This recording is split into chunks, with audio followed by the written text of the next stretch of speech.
चले गए। ये देखें, अभी आप हम 6th फ्लोर पे चले गए हैं और ये यहाँ पर भी लिफ्ट पे 6 आ रहा है, लेकिन ये फ्लोर से बाहर नहीं जा रहा। अरे भैया भैया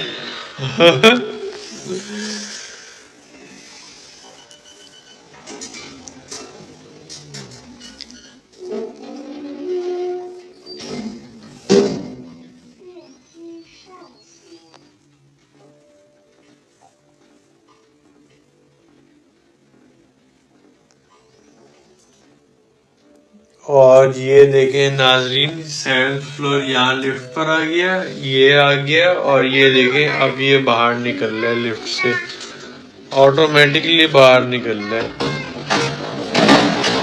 आप टेक्नोलॉजी चेक करें, ये देखें चला गया।